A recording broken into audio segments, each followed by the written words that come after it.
ప్రభు అయిన యేసుక్రీస్తు వారి మితిలేని కృపతో ఈ 31వ దిన ఆధ్యాత్మిక వసంత సహవాసమునకు మిమ్మల్ని ప్రేమపూర్వకముగా ఆహ్వానిస్తున్నాం. ప్రభు కృప మనకు తోడై నడిపించునుగాక.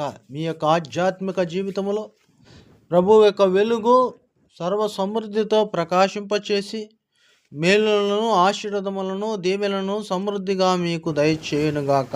ఆమెన్. హల్లెలూయా.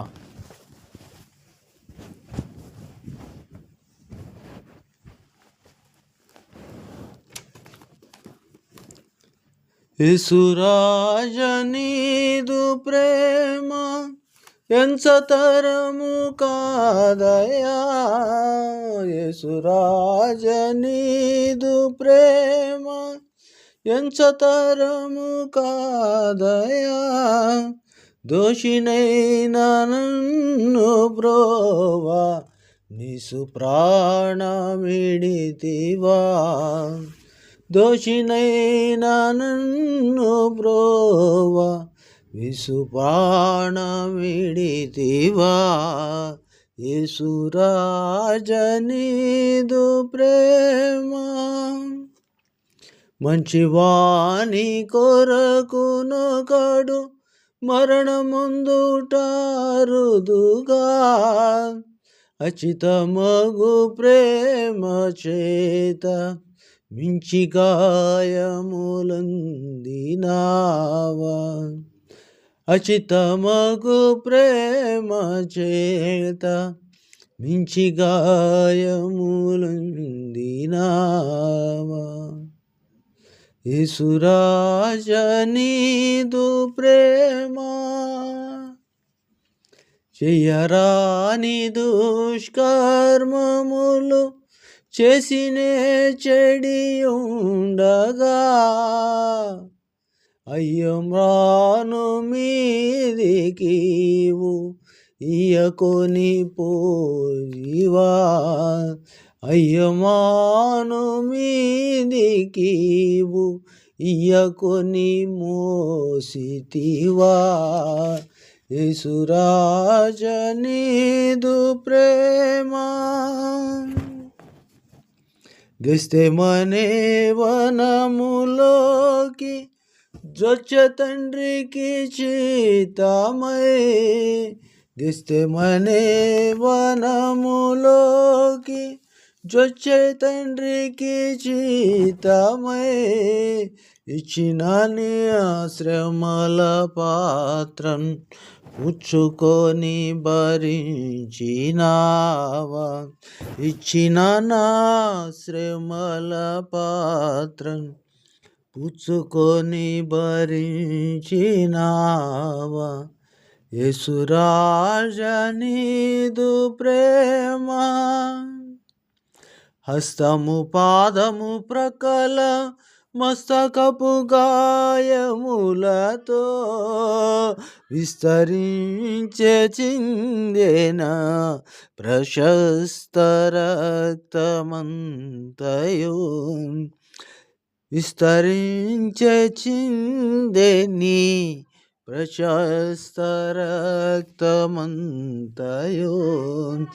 యేసురాజ నీదు ప్రేమ. కొండ మీద నిన్ను చూడ గుండె చెదరిపోయేనా, నిండు ప్రేమ చేత నావగు మెండు బాధనొచ్చినావా, నిండు ప్రేమ చేత నావగు మెండు బాధలో నచ్చినావా, యేసురాజ నీదు ప్రేమ. మరువలేను నీదు ప్రేమ మరణ పర్యంతమునా, నరక బాధలన్నీ నీవా నా కొరకై వహించినావా, మరణ బాధలన్నీ నీవా నా కొరకై వహించినావా, యేసురాజా నీదు ప్రేమ నిన్ను తలంచనా నిరీక్షణ ఉన్నతమయుండగా ఎన్నడు నీ మహిమను నా కన్నులార చూచెదను ఎన్నడు నీ మహిమను నా కన్నులార చూచెదను యేసురాజా నీదు ప్రేమ ఎంచతరమాయనా దోషినైన నన్ను బ్రోవా నిసు ప్రాణమిడితివా దోషినైన నన్ను బ్రోవా నిసు ప్రాణమిడితివా యేసురాజా నీదు ప్రేమ. శ్రమల దినములు అనబడుచున్న యొక్క ఆధ్యాత్మిక వసంతములో 32వ దిన సహవాసమునకు మిమ్మల్ని మరొకసారి ఆధ్యాత్మిక ఫలము ఫలించులాగున ప్రభు అయిన యేసుక్రీస్తు వారి ప్రశస్త నామమున ప్రేమతో ఆహ్వానించుచున్నాం. ప్రియులారా, నేటి దినము వెలుగులో నిన్ను నీవు స్వతంత్రించుకొనుట, నీ జీవితమును నెమ్మది పరుచుకొనుట. ఎఫెసీయులకు రాయబడిన పత్రిక 6వ అధ్యాయం, ఎఫెసీయులకు రాయబడిన పత్రిక 5వ అధ్యాయం, ఎఫెసీయులకు రాయబడిన పత్రిక 5వ అధ్యాయము 8వ వచనం నుంచి చదువుతున్నాను. మీరు పూర్వమందు చీకటి అయి ఉండి ఇప్పుడైతే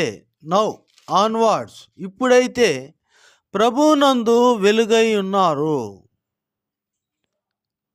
వెలుగు ఫలము సమస్త విధములైన మంచితనము, నీతి, సత్యమును వాటిలో కనబడుచున్నవి. అవునండి, గతములో మనము లోక సంబంధముగా ఉన్నాం. లోకములో ప్రకాశించుచున్న దేవుని వెలుగు మనము స్వతంత్రించుకొనలేకపోయాం. దాన్ని గమనించలేదు, దానిని గుర్తుపట్టలేదు. కానీ ఇక 31వ దిన సహవాసములో మనము లోకములో వెలుగై ఉన్న యేసు ప్రభువారిని గైకొన్నామన్న ప్రగాఢ విశ్వాసముతో 8వ వచనములో మనము ప్రభునందు వెలుగై ఉన్నాము అన్నది నా సాక్ష్యము, అనగా నీ సాక్ష్యము, మన సాక్ష్యమైనదని దేవునికి వందనాలు తెలియజేస్తున్నా. వెలుగులో ఉన్న మనము వెలుగు ఫలమును ఫలించాలని, వెలుగు సంబంధమైన జీవితం మనలో ఉండాలని భక్తుని యొక్క ఉద్దేశమైనది. కనుక ప్రియ సహోదరుడా, సహోదరి, వెలుగు సంబంధి అయిన నీవు, వెలుగు సంబంధమైన జీవితములో నడుచుచున్న నీవు నీ జీవితమును లోక సంబంధమైన చీకటి ఫలములు కాక యేసు ఫలములు ఫలిస్తున్నాయో లేదో ఒకసారి జ్ఞాపకం చేసుకో, గమనించు. ఒకవేళ సారవంతమైన నేలగా నీవు లేకపోతే నీలో వచ్చే యొక్క లోకపరమైన ఫలములు ఎంతటితోటన్నా ఆపేసి వెలుగు సంబంధమైన క్రియలనే ఫలాలు పొందుటకు నీవు ప్రయాసపడు. ప్రభు నీకు తోడై నడిపించుచుండగా. మళ్ళా చదువుతున్నాను, ఎఫెసీయులకు రాయబడిన పత్రిక 5వ అధ్యాయము 9వ వచనము. వెలుగు ఫలము సమస్త విధములైన మంచితనము, నీతి, సత్యమును వాటితో కనబడుచున్నది. సత్యమును వాటిలో కనబడుచున్నది.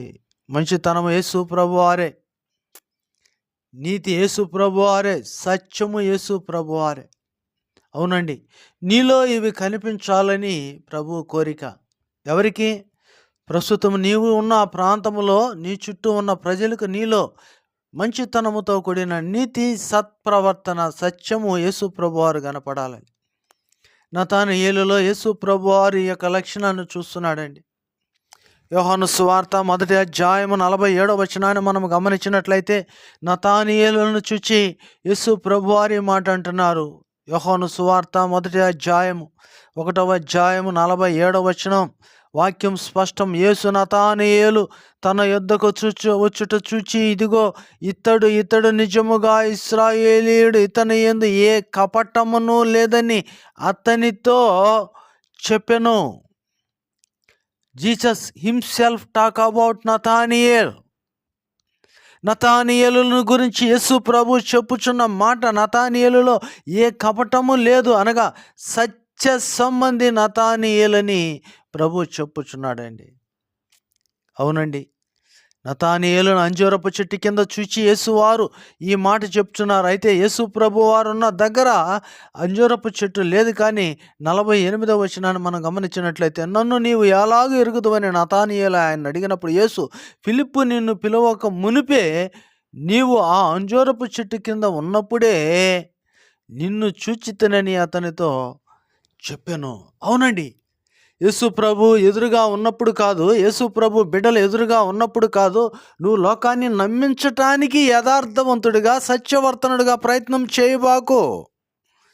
నీకు తోచిన పని నువ్వు చేస్తూ ఇది మంచి పని అనబాకు. నీ నీతి క్రియలు నా దృష్టిలో మురికి గుడ్డలుగా ఉన్నాయని, నా ఎదుట మురికి గుడ్డలుగా ఉన్నాయని ప్రభు స్పష్టంగా చెప్తున్నాడు.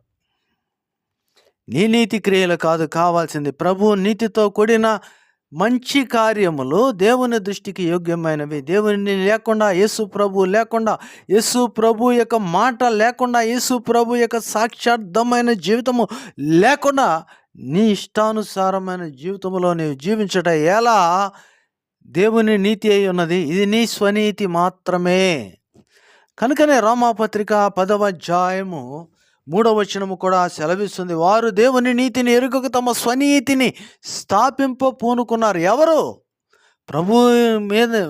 ప్రభువుని వెంబడిస్తున్నామని చెప్పేవారు, ధర్మశాస్త్ర బోధకులు, శాస్త్రులను, సంఘములను హింసించు వారందరూ ఇదే మాట చెప్తున్నారు. నేడు దేవుని నీతి వారు ఎరుగుటలేదు, కానీ తమ స్వనీతిని సంఘములలోనూ విశ్వాసులలోనూ స్థాపింప పూనుకొని ఇదే మంచి, ఇదే నీతి.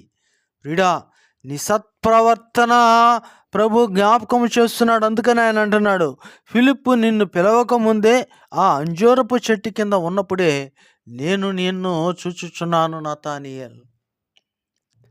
నతానియేలు ఈ మాట విన్నాడండి. యేసు ప్రభుని గురించి ఆయన సాక్ష్యం ఇచ్చుచున్నాడు, యేసుకు సాక్షి అవుతున్నాడు. ఈరోజు నీ పరిస్థితి ఏమిటి? నీ స్థితిగతి ఏమిటో గమనించు. నీవు కూడా ఇదే స్థితిలో ఉన్నావా? నీవు కూడా ఇదే స్థితిలో ఉన్నావా? దేవుణ్ణి అంగీకరించు. నతానియేలు ప్రభునికి మారు మాట్లాడాల, నిజముగా నువ్వు లోకరక్షకుడు అయ్యా, మెస్సయ్య అవయ్యా, ఎదురు చూచుచున్న దైవము నీవయ్యా అంటున్నావు. కానీ యోహాను సువార్త 8వ అధ్యాయానికి వచ్చేసరికి పరిసయ్యులు, శాస్త్రులు అంటున్నారు, యేసు ప్రభువుని అంగీకరించగా మా తండ్రి అబ్రహాము, మేము అబ్రహాము పిల్లలము, మేము ఎవరికి బానిసలము కామని వారు వాదనకు దిగుతున్నారండి. కానీ ప్రభు అంటున్నాడు, పాపము చేయువ ప్రతివాడు పాపమునకు దాసుడని. ఈరోజు నీ పరిస్థితి ఏ విధముగా ఉన్నదో ఒక్కసారి పరిశీలన చేసుకో. ప్రభువులో నువ్వు నాటపడు, ప్రభువులో జయ జీవితము జీవించు, ప్రభువుకు నువ్వు చలవిచ్చు. కీర్తనల గ్రంథం 16వ అధ్యాయం 2-3 వచనాలు చూసినట్లయితే కీర్తనకారుడు అంటాడు, నీవే ప్రభుడువు, నీకంటే నాకు క్షమాధారం ఏదియూ లేదని యెహోవాతో నేను మనవి చేసినప్పుడు నేను ఇలాగందును, భూమి మీదనున్న భక్తులే శ్రేష్ఠులు, వారు నాకు కేవలము ఇష్టులు. అవునండి, కీర్తనల గ్రంథం 16వ అధ్యాయం 2-3 వచనాల్లో నీవు దేవునికి ప్రీతికరముగా ఉన్నప్పుడు ప్రభు అంటున్నాడు, నువ్వు భూమి మీద నా కొరకు జీవించుటయే శ్రేయస్కరము, క్షేమకరము అని ఆ ప్రభు చెప్తున్నాడు. ఈరోజు నీ గురించి కూడా ప్రభు ఈ క్షేమాధారమైన స్థితి కావాలని ప్రభు కోరుకుంటున్నాడు. మనిష్టానుసారమైన మంచితనము ప్రభు దృష్టిలో మురికి గుడ్డలుగా ఉన్న మన నీతి కార్యాలు కాదు, కానీ ప్రభువుకి కావలసినది. వెలుగులో దేవుడు చూచినప్పుడు నీ జీవితంలో ఆశ్చర్యకరమైన తన వెలుగులో సఫలీకృతము చేసుకును నీతి ఫలములు, ఆత్మ ఫలము నీలో ఉండాలి. కనుకనే మరలా ఆయన గలతీ పత్రికలో కూడా ఆత్మ ఫలమును గురించి రాస్తూ గలతీ పత్రిక 5వ అధ్యాయం 23వ వచనములో ఆయన అనే మాట ఏమిటయ్యా అంటే, ఆత్మ ఫలమేమనగా ప్రేమయు, సమాధానమును, సంతోషమును, దీర్ఘశాంతమును, దయాళత్వమును, మంచితనమును, విశ్వాసమును, సాత్వికమును, ఆశా నిగ్రహము. అవును కదా, ఇవి ఉన్నాయా? మరిలో నీతిలో ఉన్న ఒక ఫలమే ఇది. సత్య ఫలము కాదు, సత్య ఫలములో కూడా నీవు ఉండాలని చెప్తున్నాడు. వెలుగు ఫలములు సమస్త విధములైన మంచితనము, నీతి, సత్యమని ఎఫెసీ పత్రిక 5:9 చెప్పిన మాట కనబడనివ్వని ప్రభు అంటున్నాడు. అవునండి, 10వ వచనం మనం గమనించినట్లయితే, ప్రభువుకి ఏది ప్రీతికరమైనదో దానిని పరీక్షించుచు వెలుగు సంబంధుల వలె నడుచుకొనిడి, నిష్ఫలమైన అంధకార క్రియలతో పాలివారై ఉండక వాటిని ఖండించుడి. అవునండి, వాటిని ఖండించకపోతే మనము చచ్చిన వారి స్థితిలో ఉన్నామంట. సమస్తమును ఖండింపబడి 13వ వచనములో అంటున్నాడు, వెలుగు చేత ప్రత్యక్షపరచబడినది ఏదో అది వెలుగు గదా, అందుచేత నిద్రించుచున్న నీవు మేల్కొని మృతులలో నుండి లెమ్ము, క్రీస్తు నీ మీద ప్రకాశించునని చెప్పుచున్నాడు. అవును, ప్రభు నీ మీద ప్రకాశించుచున్నాడు. నువ్వు లే, నిద్ర మేలుకొని లే. మనం చదువుకున్నాం పదే యెషయా గ్రంథం 60వ అధ్యాయం మొదటి 2 వచనాల్లో చెప్పమన్న మాట, లెమ్ము, తేజరేలెమ్ము, ప్రభు నీ మీద ప్రకాశించుచున్నాడు. ఒకవేళ ఇంకా నీలో క్రియలు లేకపోతే నీవు మృతుడివే. పేరుకు జీవించి ఉన్నావు కానీ నీవు మృతుడివే అని వాక్యము సెలవిస్తుండగా, ఈ మృత్య దశ నుంచి నువ్వు మేల్కొని ప్రభువులో ఉండాలని, ప్రభు కృప పొందుకొని నువ్వు ప్రభువులో జీవితం జీవించాలని ప్రభు కోరుతున్నాడు. ఇటు కృప దేవుడు నీకు దయచేస్తుండగా వెలుగు ఫలము ఫలించి దీవెన పొందుకో. నీ కొరకు నేను ప్రార్థన చేస్తున్నాను. ప్రార్థన మాత్రము చాలదు, నీతి అనే దేవుని సత్యము నీలో ఫలించాలని ప్రభు కోరుతున్నాడు. ప్రార్థన. ప్రేమగల తండ్రి, కృపగల దేవ, వెలుగు సంబంధమని మేము చెప్పుకుంటూ చీకటి ఫలము మాలో ఉండకూడదని, శరీర కార్యం ఉండకూడదని మీరు పదే చెప్తున్నారు. ఆయన ఈ 32వ దినములో వాక్యములో ధ్యానములో ఏకీభవించిన బిడ్డలను బట్టి వందనాలు. వారి భవిష్యత్ జీవితమును మీరు ఆశీర్వదించము, మేలుతో తృప్తిపరచమని వేడుకొనుచున్నా. బిడ్డల ఫలములు ఫలించు, మంచి ఫలములు, నీతితో కూడిన ఫలములు, సత్య ప్రవర్తనలో పాపించబడు భాగ్యమును దయచ్చు. శ్రేష్టమైన ఈవి భూమి మీద మేము బ్రతికి ఉండి మీ కొరకు ఫలించాలన్న మీ యొక్క ఆత్మీయమైన, శారీరకమైన, సాక్షార్థమైన జీవితం ఫలించులాగని ఈ బిడ్డలను మీ చేతులకి ఈ దినమును అప్పగించుచున్నా. ఈ 32వ దినాల నాయన బిడ్డల శ్రమల సహవాసములో మీరు వెలుగునిచ్చిన విధానమును బట్టి ఉందన్న. వెలిగింపబడిన వీరు మరొకరికి వెలుగుగా, లోకము ఎదుట నతానీయులు వలె సాక్షులుగా, యోహాను వలె సజీవులైన సాక్షులుగా నాయన వర్ధిల్లు భాగ్యమును దయచేయమని, మీ మేలుతో కూడిన వెలుగు నాయన ఇక బిడ్డలపై ప్రసాదింపజేయమని, సత్య సంబంధులుగా పాపము జోలికి ఎన్నటికి పోకుండా మీలో ఆశీర్వదించబడిన గుంపుగా మేలు పొందు భాగ్యమును, దీవించబడు ఆశీర్వాదమును, మేలుకున్న ఆనందమును, సత్య ప్రవర్తనతో కూడిన హెచ్చింపును దయచేయమని వేడుకొనుచున్నా. విన్న ఈ వాక్యమును ఇతరులకు అందించుటకు మంచి మనస్సును, జీవితకాలం పదే వినుచు మీలో నాయన నాటబడు భాగ్యమును నాయన ఈ వెలుగు సంబంధాలకు మీరు అనుగ్రహించినందుకు వందన. ఫలభరితమైన జీవితంలో మేలులతో కూడిన ధన్యత, నెమ్మదితో కూడిన ఆనందమును దయచేయమని యేసు నామమును అడిగి వేడుచున్నాము తండ్రి. ఆమెన్. పరమంద ఆసిన తండ్రి యొక్క కృప, మన రక్షకుడైన యేసునాథుని నిత్యమైన ఆశీర్వాదములు, నిరతమైన దీవెనలు, వెలుగు సంబంధమైన జీవితములో యేసు దేవుని ఆశీర్వాదములతో మీకు నిత్యము తోడై నడిపించునుగాక. Amen. Hallelujah. God bless you. One and all. దేవుని దీవెనలు, మెండైన ఆశీర్వాదములు దేవుడు మీకు తోడై నడిపించునుగాక. God bless you.